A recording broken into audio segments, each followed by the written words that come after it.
Olá, gente boa, a gente está de volta aqui falando com vocês hoje por mais uma aula de contabilidade. Hoje a gente vai falar de princípios contábeis.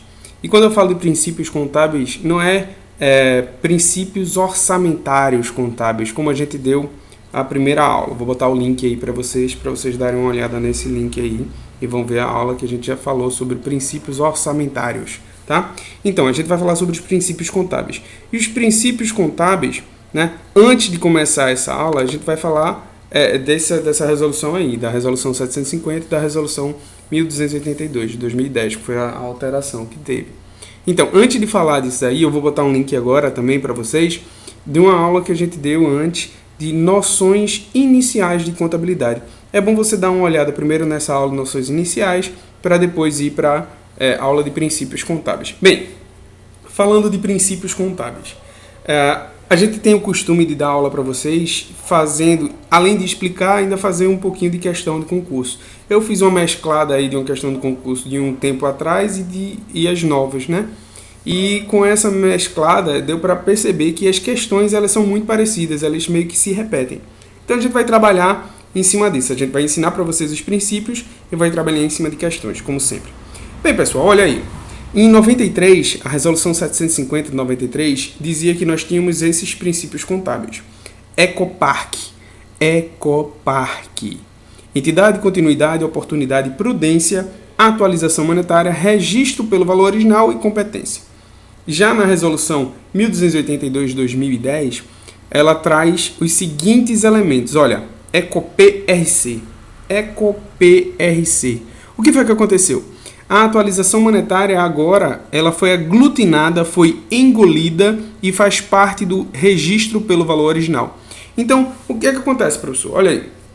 Basicamente, não mudou muita coisa. O que mudou foi que a atualização monetária não é mais considerada um princípio, e sim uma variação do princípio registro pelo valor original. Vamos lá observar como é que funciona isso aí. Bem, outra coisa que a resolução trouxe para a gente foi o seguinte. Ela diz que o principal objetivo da adoção dos princípios de contabilidade é tornar as informações, vou passar a setinha aqui, ó, as informações contábeis divulgadas, vou até pintar um pouquinho, informações contábeis divulgadas, né? Ele quer o quê? Ele quer tornar essas informações contábeis, o quê? Uniformes, confiáveis e úteis. Então, qual é a finalidade do princípio contábil? É tornar as informações o quê? Uniformes, confiáveis e úteis. Para quê? Para os usuários internos e externos, tá ok? Tranquilo, muito bem, galerinha. Vamos lá. Também trouxe alguma alteração, foi justamente esse parágrafo 2º, né, da primeira resolução para a segunda resolução. A alteração foi basicamente a importância da essência sobre a forma. Então, o que significa dizer? Isso significa dizer que quando a gente tem algo, né, embora formalmente pareça num exemplo fica mais fácil, tá? Embora formalmente pareça um aluguel, mas de fato, em essência, é uma compra, ele deve ser tratado como compra. Vai ter uma questão aí na frente e a gente pode abordar isso com mais facilidade, tá? Bem, olha o que diz a resolução 750 de seu artigo 1º, parágrafo 1º. A observância dos princípios de contabilidade é obrigatória no exercício da profissão e constitui condição de quê? De legitimidade das normas brasileiras de contabilidade. Então, olha só. Se em alguma questão for perguntada as condições a observância dos princípios de contabilidade é facultativa? Não, não é facultativa, é obrigatória, tá? E no exercício da profissão constitui condição de quê? Aí você vai dizer de excelência, ele pode inventar qualquer coisa. Condição de legitimidade. Ou então ele pode perguntar, o que é que constitui condição de legitimidade da observância das normas brasileiras de contabilidade? O quê? Aí ele vai botar vários itens. E dentre um desses itens vai estar lá os princípios de contabilidade. Outra coisa que mudou com essa resolução é que antigamente eram conhecidos como princípios fundamentais de contabilidade. E essa resolução ela veio trazer a ideia de que, olha, os princípios, por ser princípio, já é fundamental. Então, é redundante se falar princípios fundamentais de contabilidade. Então, bota princípios de contabilidade, tá?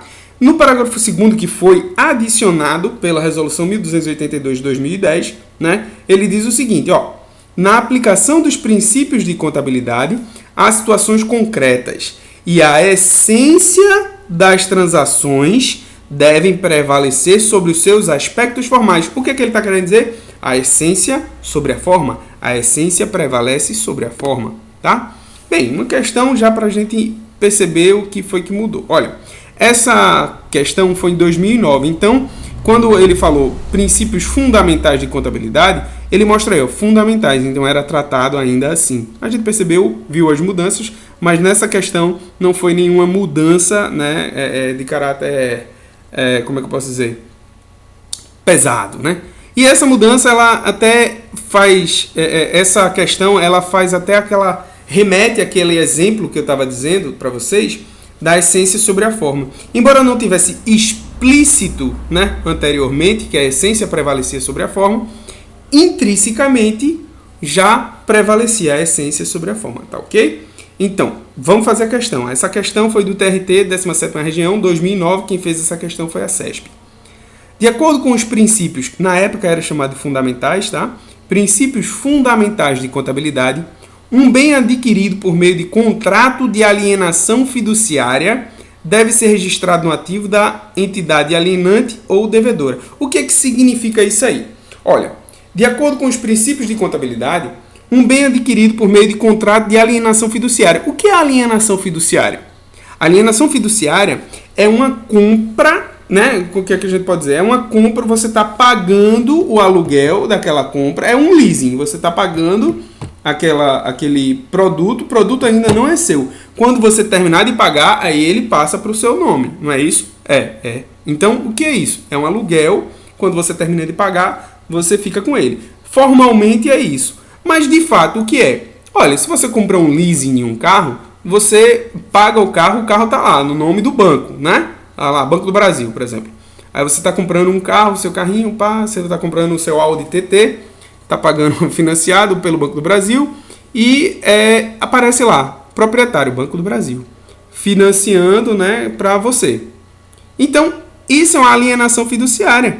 Mas quem é que tem a posse? Você. Porque você está tendo os benefícios econômicos futuros. E quem é o devedor ou alienante? Quem é o alienante? Você.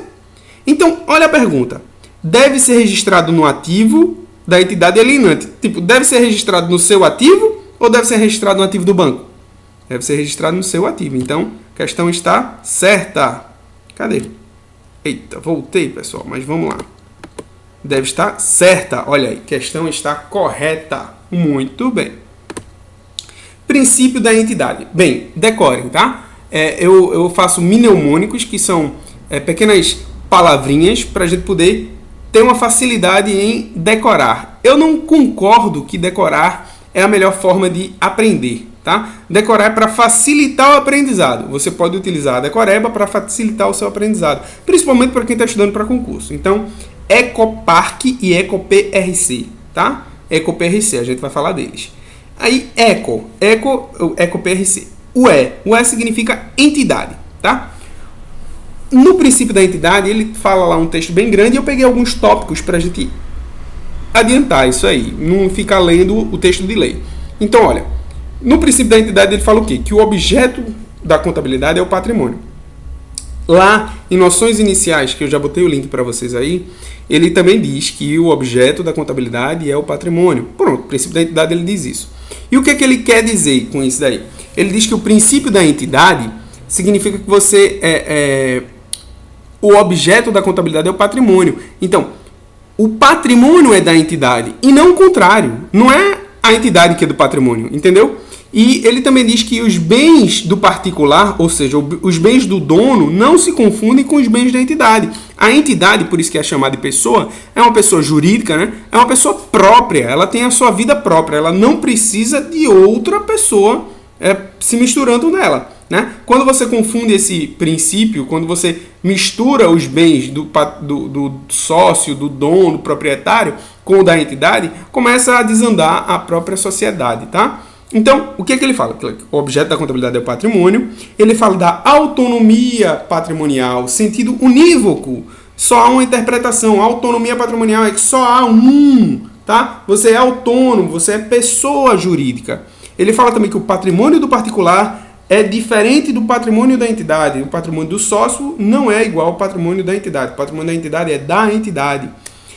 Olha aí, ó, o patrimônio é da entidade e não o contrário. Não é a entidade que é do patrimônio. O patrimônio é da entidade, tá? E a soma, olha, presta atenção nisso. A soma e agregações de patrimônios de diferentes entidades não resultam em uma nova entidade. O que isso quer dizer, professor? Seguinte, se você tem um grupo de empresas, né?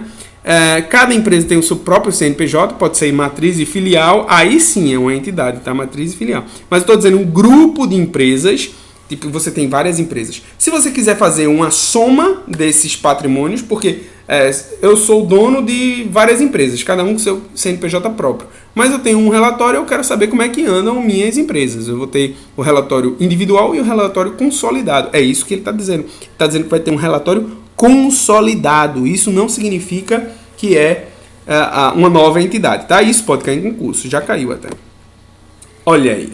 Ministério de Saúde 2009, CESP de novo. Segundo o princípio da entidade, olha, exatamente o que a gente estava falando.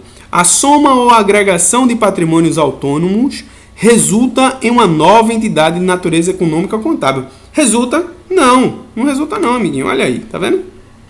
Muito bem. Princípio da continuidade. Lembra lá Ecoparc ou EcoPRC? A gente vai trabalhar EcoPRC. A gente está na segunda letra. Continuidade. Entidade, continuidade. Pronto. O princípio da continuidade, ele diz o seguinte, que a empresa, em princípio, a entidade não tem um prazo para término. A princípio, a maioria das empresas, ela é criada para ter uma eternidade, ela ser ad eterno, tá? Você não cria uma pessoa jurídica, normalmente, pensando em terminar essa pessoa jurídica, em ela morrer. Mas, professor, existe essa possibilidade? Sim, sem dúvida existe. Os consórcios públicos são assim, os consórcios de empresas são assim, eles trabalham por projetos. Às vezes até uma empresa é criada para trabalhar naquele projeto, depois daquele projeto ele para de trabalhar. Então ela vai ter um começo e um fim, tá? Então aí já tem esse planejamento para ter o término dela. E agora o que é importante você saber é que o segundo ponto, justamente que a gente falou, do começo e fim, mostra o seguinte, a suspensão das suas atividades podem provocar efeitos na utilidade de determinados ativos, com a perda até mesmo integral de seu valor. Veja só, eu tenho uma empresa que eu vou fazer navios, tá? Porto de Suape, lá em Pernambuco, ele está fazendo navios. Essa empresa, eu fiz uma empresa só, podia fazer um consórcio, eu só estou dando um exemplo. Eu fiz uma empresa para fazer esse navio. Depois que eu terminar de fazer, eu fui criado para fazer 5 navios. Depois que eu terminar de fazer esses 5 navios, eu vou ter uma máquina que só serve para fazer navio. E só para aquele navio específico. Então essa máquina, que não consegue ser revendida ou reutilizada, ela vai ser descartada, jogada fora, virando sucata. Então é isso que ele está dizendo. Olha, pode provocar sim determinados... pode provocar efeitos na utilidade de determinados ativos. É isso que ele está dizendo. Outra coisa. A situação limite na aplicação do princípio da continuidade é aquela em que há completa cessação da atividade da entidade. Olha só, o que é situação limite? Situação limite é a situação final, é onde acaba, tá? E ele diz o seguinte, que nessa situação limite, a aplicação do princípio da continuidade, quando você aplica esse princípio, é aquela que diz que ele vai até aquela data final. Deixa eu explicar, deixa eu tentar deixar isso melhor. Até onde vai o princípio da continuidade? Vai até o dia que ela morre. Ah, é? Então, a situação limite mostra que o princípio da continuidade foi até aquela data. Até porque depois que a entidade morre, que ela vai fechar, é como se fosse uma pessoa jurídica, é uma pessoa jurídica que morreu, é uma pessoa morta. Então, ela não tem mais continuidade. Entendeu? Ficou tranquilo aí? E fácil, né? Bora lá, princípios contábeis. Isso aí é o Instituto Rio Branco, 2006. Quem fez foi a ESAF. Avaliação das mutações patrimoniais, segundo o princípio contábil da continuidade, deve considerar a hipótese de que, até que surjam evidências em contrário, aí você vai dar um pause e vai responder. Acredito que você já fez isso, né? E você achou a letra... Opa! Droga. Novamente. Acredito que você já fez isso e achou a letra A. A empresa continuará a operar indefinidamente no futuro. O que ele está perguntando? Ele está perguntando a avaliação das mutações patrimoniais, segundo o princípio da continuidade, deve considerar a hipótese de que, até que surjam evidências em contrário, a empresa continuará a operar indefinidamente no futuro. Isso significa que, se você vai fazer uma avaliação de mutações patrimoniais, né, você vai levar em consideração que os bens do ativo vão ter um prazo até o final. As suas mutações no patrimônio, de um todo, ele vai ter que levar em consideração essa continuidade da empresa, tá certo? A não ser que a questão diga que você tem um prazo determinado, aí você pode dizer que ela sofre influência, tá? Mas você poderia trabalhar por eliminação nessa questão também. Vamos lá. Princípio da oportunidade. Esse princípio é bem legal, tá? Porque ele tem duas matrizes dentro dele, onde essas matrizes vai fazer com que a gente responda todas as questões. E é justamente o primeiro tópico. As matrizes são informações íntegras e tempestivas. A oportunidade não se relaciona só com o tempo, não. Muita gente pensa, não, a oportunidade é o tempo, olha, ter que informar logo na hora e tal. Não, mas não é bem assim. Você tem que informar com você tem que registrar com as informações íntegras. E o que é uma informação íntegra? Uma informação íntegra é uma informação inteira. Ah, professor, isso aí eu já sabia. Não, a informação inteira é ela sem omissões, sem você esquecer de colocar nada, mas também sem excessos, tá? Você não pode colocar algo que não exista, nem deixar de colocar algo. Então, integridade, ela se refere a sem excessos e sem omissões. Tempestividade se relaciona ao tempo, tá? Você tem que responder em tempo hábil. Tempestividade é tempo hábil para a tomada de decisões, tá? Aí o próximo tópico fala o seguinte: a falta de integridade, que é o registro completo, sem faltas ou excessos, e tempestividade, pode acarretar a perda de relevância da informação. O que é que isso pode acontecer? Olha só. Se eu tiver uma informação que ela não é íntegra, né? E eu não vou tomar uma decisão em cima de uma informação que não é íntegra. Ou se eu tiver uma informação que ela não veio em tempo hábil, eu não vou poder tomar uma decisão porque eu já tomei a decisão antes. Então não adianta ter uma informação sem o tempo hábil para eu tomar a decisão, tá? E outra coisa que é muito importante com esse princípio é que é necessário ponderar a relação entre a oportunidade e a confiabilidade da informação. Lógico, por quê? Porque a gente precisa de informação íntegra, não é? E como é que a gente vai ter a confiabilidade que ela é íntegra? Testando. A gente vai ter que verificar se o que está sendo escrito por a gente, né, por contador, realmente é aquilo que é de fato, é aquilo que precisa ser informado. Bem, e como é que a gente faz isso? A gente vai ter que fazer vários testes, né, identificando se os saldos são aqueles, conferências, correções, ajustes, tudo aquilo que a gente vai ter que fazer. Então, a confiabilidade da informação, quanto mais testes a gente faz, mais confiável a informação é. Entretanto, isso leva tempo. Então, a gente tem que ter medida, um limite, né? A gente tem que dar um corte, onde a gente considere, a informação já está confiável o suficiente para a gente poder informar em tempo hábil, tá? Muito bem. Vamos lá. Senado. Foi em 2008, quem fez isso foi a Fundação Getúlio Vargas. Olha a questão, olha a capciosidade da questão. Parentes abalados e equipes médicas tentam, na quinta-feira, identificar os corpos carbonizados das 153 vítimas do acidente ocorrido na véspera no aeroporto de Madrid. A investigação sobre esse desastre aéreo, o pior na Espanha desde 83, começou na quinta-feira e deve levar 1 ano para ser concluída. Olha só, a nossa informação vai levar 1 ano para ser concluída. Então, haverão vários testes, confiabilidade, tal. Isso, quem escreveu isso foi a Reuters, de agosto de 2008. De acordo com as normas brasileiras de contabilidade, determine o princípio contábil que deve ser seguido na situação acima para que a contabilidade forneça informações úteis aos seus usuários. Olha só, o que é uma informação útil? É uma informação que tem que ser tempestiva e íntegra. Quais são os meus usuários? Imagine você com uma empresa, né, de aérea e o seu avião, que é o seu ativo, caiu. Você não tem certeza de quais são os... como é que eu posso dizer? Quais são os... Se ele realmente caiu no Mar Vermelho, se ele caiu em algum canto, mas você sabe que ele sumiu. Então, você já tem informação suficiente para registrar a perda do ativo. E por que você tem essa informação? E onde é que está esse... Qual seria o princípio que você vai utilizar? Seria o princípio novamente da oportunidade. Por quê? Porque a gente já tem informação, já é tempestiva, né? A gente já sabe, né? É íntegra, porque a gente sabe que caiu. Tá? Então, já tem a integridade e tem a tempestividade. O princípio da oportunidade. Próximo. Princípio da prudência. O princípio da prudência, eu vou explicar um pouco para vocês aqui antes de continuar. O princípio da prudência, pense na sua vida. O que é uma pessoa prudente?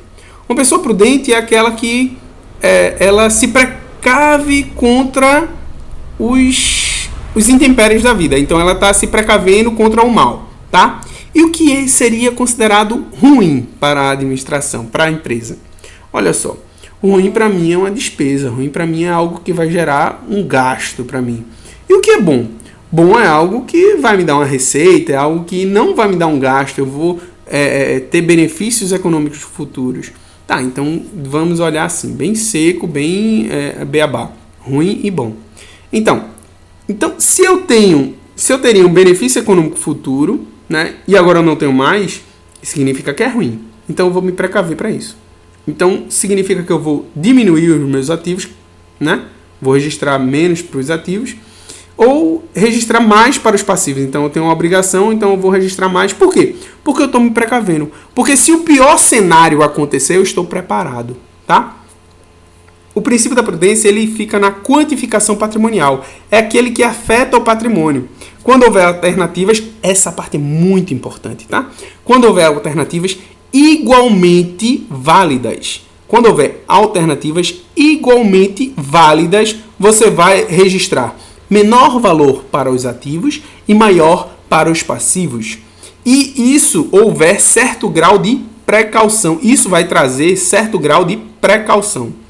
A aplicação do princípio da prudência ocorrerá concomitantemente com o princípio da competência. Olha só, o da prudência deve ocorrer concomitantemente com o da competência. A gente vai falar o que é o princípio da competência, tá? Mais na frente, vocês vão identificar por que isso aí. Quando resultar sempre variação patrimonial quantitativa negativa. O que é uma variação patrimonial quantitativa negativa? Como eu falei anteriormente, nas noções iniciais eu falo um pouco disso, tá? E eu vou falar mais à frente também, em outros vídeos. Mas uma variação patrimonial negativa é aquela que diminui o meu valor patrimonial. E quantitativa é uma variação quantitativa, variação qualitativa. Quantitativa fala em valores, números. Qualitativa ela fala em qualidade, em rúbrica, né? Em conta contábil, de uma para outra. Bem, é isso. Próximo slide, vamos ver. Sim, aí, como eu falei, quando você registra menor para o ativo e maior para o passivo. Por quê? Porque você está se precavendo, se preparando para o pior. Olha aí, assinale a alternativa incorreta. Com relação aos princípios fundamentais de contabilidade, assinale a opção incorreta. Essa aqui eu vou ler toda para vocês, tá? E a gente vai fazer uma análise e no final a gente responde.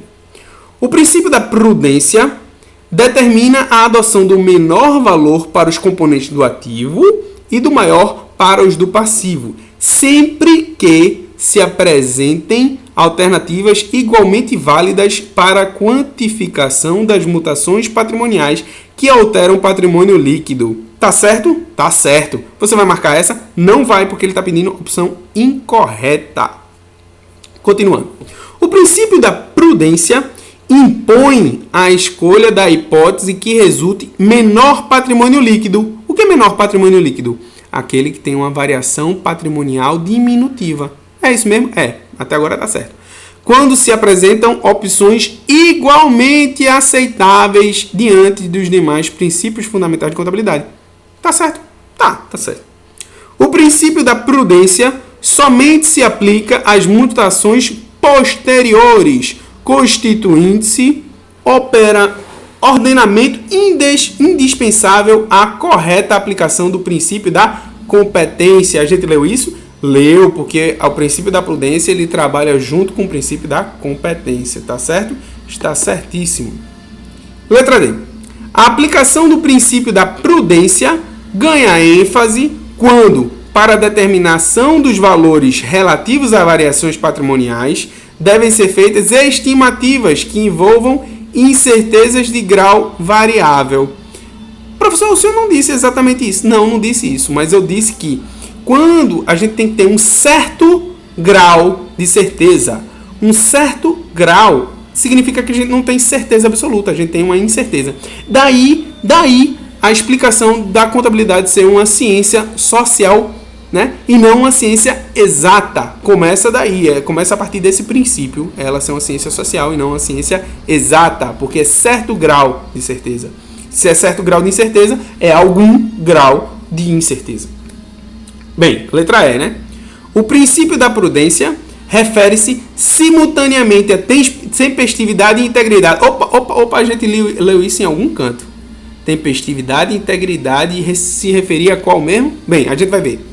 Do registro do patrimônio e das suas mutações, determinando que este seja feito de imediato. Eita, registro de imediato.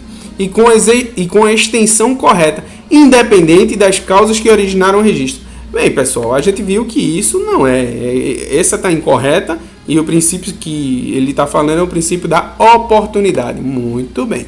Próximo. Analista de contabilidade, 2013, tá? Foi o CESP que fez. Segundo a legislação societária, os direitos cujo objeto sejam mercadorias devem ser avaliados pelo custo de aquisição, deduzidos da provisão para ajustá-lo ao valor de mercado, quando este for inferior. Essa regra é um exemplo da aplicação na contabilidade do princípio da prudência. Veja só, olha o que ele está falando. Segundo a legislação societária, tá, está na legislação societária, os direitos cujo objeto sejam mercadorias devem ser avaliados pelo custo de aquisição. Certo, deve ser avaliado pelo custo de aquisição. Deduzido de provisão, olha, presta atenção, ele está diminuindo o valor do ativo. Para quê? Para ajustá-lo ao valor de mercado. Por que ele está fazendo isso? Porque o princípio da prudência, ele diz, quando houver alternativas igualmente válidas, registre menor para o ativo. Então, isso está correto ou está errado? Bem, meu amigo, está aí, ó, correto. Muito bem. O princípio do registro pelo valor original. Bem, esse é bem... esse a gente vai demorar mais um pouquinho, tá? Do que os outros. Porque esse aí tem alguns textos que eu tenho que ler. O princípio do registro pelo valor original orienta que os componentes do patrimônio tenham o seu registro inicial, presta atenção nessa palavra, inicial, efetuado pelos valores ocorridos aonde? Na data das transações havidas com o mundo exterior à entidade. É como se a entidade tivesse um mundo contábil e tem um mundo de fora, tá? Pelo mundo de fora, ele vai trazer uma nota fiscal que a gente vai colocar dentro do nosso sistema, tá? Às vezes esse sistema ele muda o nome de nota fiscal para nota de pagamento, alguma coisa assim.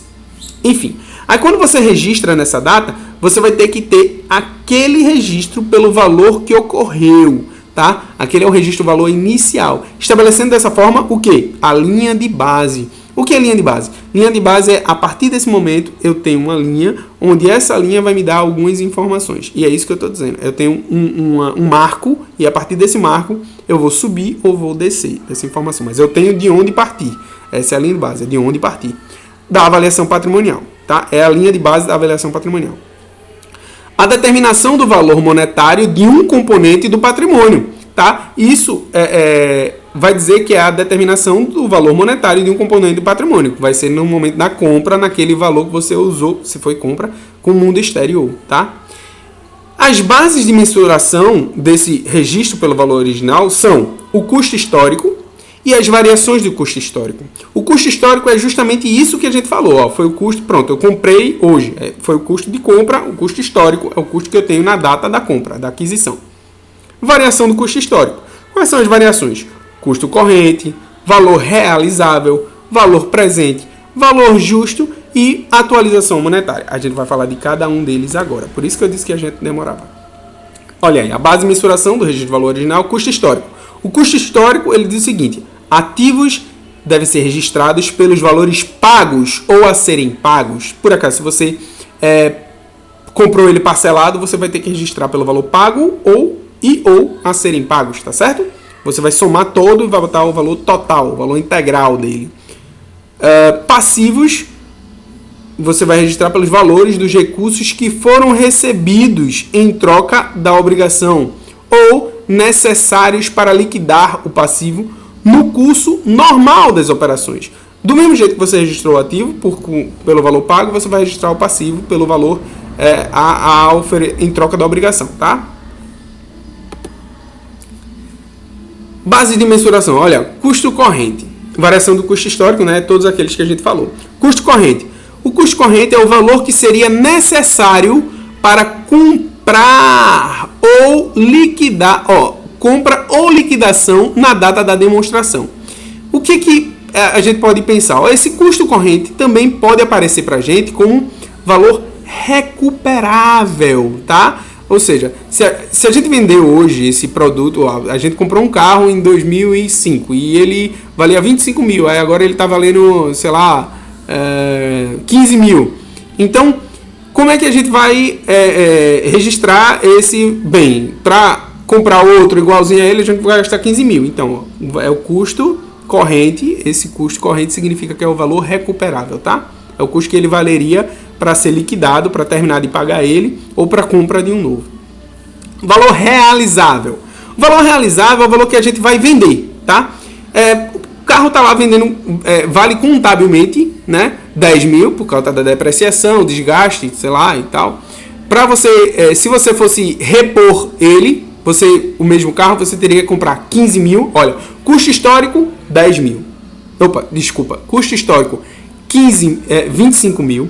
Custo, aí a gente vai falar, o valor presente dele tá deixa eu chegar em valor presente que a gente fala em valor realizado. Valor presente. São mantidos a valor presente, descontados os fluxos de entrada, ativos, e saída, passivos, de caixa. O que é isso? Pronto, ao valor presente a gente pode imaginar o carro que sofreu a depreciação. Ele sofreu a depreciação? Isso, sofreu a depreciação, a gente registrou lá. Tá. Aí ele valia 25 mil, durante esse tempo ele foi depreciado, tal, aí ele perdeu 10 mil, né, ficou com 15 mil. E agora ele vai perder mais. Agora ele ganhou, sei lá, eu botei um motor novo nele, aí eu botei mais um ativo. Aí, tá vendo o fluxo de entrada e saída? O valor presente é justamente isso, é a entrada e saída desses valores, tá? Depreciação, enfim. Valor realizável, pronto. Esse valor está registrado. Qual é o valor que está registrado? É o valor contábil, tá? Não está aí porque não é uma variação. O valor contábil que está registrado é 15 mil, digamos. E eu quero vender esse carro. É o valor realizável. Esse carro eu só vou conseguir vender por 12. Tá, o valor realizável é 12. Entendeu a diferença? Valor justo. O valor justo em uma operação o valor justo é uma operação sem favorecimentos. O que é isso? Muita gente está dizendo que o valor justo é o valor de mercado, tá? Então, se a gente entender, olha, eu consegui vender o meu carro por 12 mil. O valor contábil dele era 15, mas o valor de mercado dele seria 11 mil. E eu vendi por 12, então eu tive um ágio, tá? É mais ou menos isso, dá para entender. Atualização monetária. Atualização monetária eu acho que não precisa nem falar muito, porque a gente vive num país onde teve um alto índice de inflação há algum tempo atrás e agora está voltando essa inflação. E é o ajustamento dos valores originais para determinada data, por meio de indexadores, tá? Por meio de INCC, enfim. Vamos lá, princípios contábeis, né? Em base a 2009, quem fechou é a CESP. O princípio do registro pelo valor original estabelece que os componentes do patrimônio devem ser registrados pelos valores originais das transações com o mundo exterior. A gente leu isso? Leu, não foi? E a resposta está correta ou está errada? Está correta. Muito bem. MPU, olha, CESP 2013. Vocês perceberam que eu peguei do ano 2009 depois para o ano 2013? Viu que as variações nas perguntas são bem poucas, né? Então, as questões se repetem e é bem tranquilo aí. Dá para fazer bem fácil, só é ter essa noção aí. O custo corrente de um ativo representa o valor em caixa ou equivalente de caixa que deveria ser pago para que esse ativo ou um ativo equivalente fosse adquirido na data ou no período das demonstrações contábeis. O gasto necessário para a reposição dos estoques de uma empresa na data do balanço é um exemplo de custo corrente. Olha só, o custo corrente de um ativo representa o valor em caixa equivalente de caixa, que deveria ser pago para que esse ativo ou um ativo equivalente fosse adquirido na data ou no período das demonstrações contábeis. Até aí, tem alguma coisa errada? Não tem nada errado. A gente leu exatamente isso. Vamos continuar. O gasto necessário para a reposição dos estoques de uma empresa na data do balanço é um exemplo do custo corrente. Vamos ver? É um exemplo do custo corrente, porque ele está dizendo aqui, ó. Lembra que eu falei custo corrente ou valor de reposição? Eu falei isso. Pode voltar até o vídeo se você tiver alguma dúvida. Bora lá. Princípio da competência. Deixei ele por último, tá? EcoPRC. Deixei por último, mas ele não é menos importante, nem o mais importante. Uma coisa que a gente tem que deixar bem claro para vocês, que não há hierarquia entre os princípios contábeis, tá? Eu não posso falar sobre outros princípios, mas entre os princípios contábeis não há hierarquia, tá? Muito bem. E o que o princípio da competência fala? A competência fala na data, tá? É na data que a gente está registrando. Então vamos entender. Os efeitos das transações e outros eventos, ele quer que esses efeitos sejam reconhecidos nos períodos a que se refere, independente do recebimento ou do pagamento. O que ele está querendo dizer? Olha só, eu tive uma despesa antecipada. Eu registrei uma despesa antecipada. Isso é uma despesa? Não é uma despesa antecipada. Não é uma despesa pelo caráter patrimonial. Ela fica lá, essa despesa antecipada, ela fica com o quê? Ela fica lá no ativo, é um direito meu, porque eu paguei, eu já diminuí o meu valor do caixa e está lá no ativo. Aí quando ela for realizada, eu vou amortizando esse direito, tá certo? Por exemplo, seguro de carro. Quando eu pago o seguro do carro, da viatura, né, da empresa, esse registro fica lá, em seguros a vencer, tá? Aí quando ele fica em seguros a vencer, aí eu vou registrando mensalmente, mês a mês, a baixa desse seguro. E vou registrando a despesa mensalmente. Pressupõe a simultaneidade na na confrontação das receitas e despesas correlatas, tá certo? Ele relaciona as despesas e receitas correlatas ao registro. E presta atenção, não está relacionado com recebimentos ou pagamentos. Olha o primeiro, eu estou repetindo 2 vezes, a gente falou. É independente do recebimento e pagamento. E depois eu falo, não está relacionado com recebimento ou pagamento. Ou seja, ingresso ou dispêndio financeiro. Não se ligue a financeiro. Isso aí é o princípio de caixa. Se você estiver observando a entrada e saída de dinheiro, é caixa e não competência, tá? Depois a gente pode até falar sobre o registro de caixa e competência. Mas hoje a gente está falando de princípios contábeis, está falando da competência. Não está relacionado com o recebimento ou pagamento, mas com o reconhecimento das receitas geradas e das despesas incorridas no período, tá? Receitas geradas e despesas incorridas. Aí se tiver uma questão de concurso, tiver assim, receitas incorridas e despesas geradas, tá certo?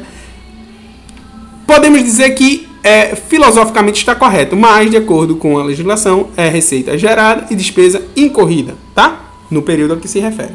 Bora lá. O princípio da competência significa que os fatos devem ser reconhecidos no patrimônio, isto é, registrado contabilmente, independente do recebimento do pagamento. Exatamente o que a gente falou. Olha só, caiu em 2009. Texto de lei. Correto. Princípios contábeis, novamente. Julgue os itens. Isso aí foi MPU, 2013. CESP que fez. Ministério Público da União. Julgue os itens de acordo com o Conselho Federal de Contabilidade. A confrontação das receitas com as despesas correlatas é um pressuposto do princípio da competência, tá certo? Tá. Segundo o qual, o reconhecimento de receitas deve ocorrer nos períodos a que se referem, independente do recebimento ou do pagamento. Olha para isso. Uma foi em 2009, a outra foi em 2013. Falou o mesmo texto. De acordo com esse princípio, O pagamento antecipado de uma despesa não afeta o resultado de uma empresa no momento de sua ocorrência. Pagamento antecipado afetou o resultado? Não, porque não afetou, porque não virou despesa ainda. O resultado é na DRE. A DRE, a demonstração de resultado, desculpa, a DR, ela só leva em consideração as receitas e as despesas. Receitas efetivas e despesas efetivas. Despesa antecipada é uma despesa efetiva? Não, ela só é efetivada quando há a amortização dela. Bem, pessoal, a resposta está clara, tá? Correto. Bem, pessoal, a gente está deixando esse vídeo para vocês aí, para auxiliar vocês em mais questões de concurso público e também na carreira contábil. Peço para que, se vocês tiverem alguma sugestão de vídeo, podem acrescentar aí embaixo que a gente pode gravar próximos vídeos para vocês, tá? Não deixem de estudar e sucesso a todos. Muito obrigado, pessoal. Valeu!